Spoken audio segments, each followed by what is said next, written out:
விஜய் வந்ததுல இருந்தே நார்மலாவே இல்ல. ரூமை விட்டு வெளியில கூட வரல. யார்கிட்டயுமே அவன் ஒன்னும் பேசல, சாப்பிட கூட இல்ல. அவனுக்கு ஏதாவது ஆயிடுமோன்னு எனக்கு ரொம்ப பயமா இருக்கு. சித்தி, என்ன சித்தி இப்படிலாம் பேசுறீங்க?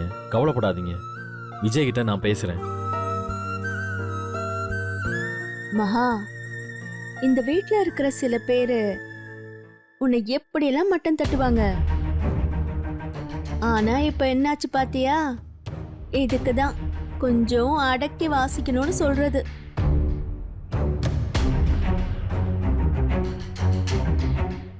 இந்த சூழ்நிலையிலயும் மகா எப்படி பக்குவமா நடந்துக்கிறான்னு பார்த்தாவது எல்லாரும் கத்துக்கிட்டா சரி.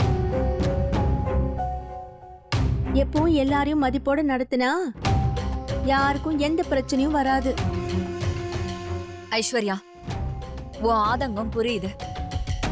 ஆனா அதெல்லாம் பேசுறதுக்கு இது நேரம் இல்லம்மா. கொஞ்சம் அமைதியா இரு. இப்பவும் இத பேசலன்னா எப்படி அத்தை? இது வரைக்கும் அனாமிகா அனாமிகான்னு எப்படி அவ கூட சேர்ந்து ஆடினாங்க. கடைசியில அந்த அனாமிகாவால எல்லாரும் பரலோகத்துக்கு போயிருக்க வேண்டியதுதான்.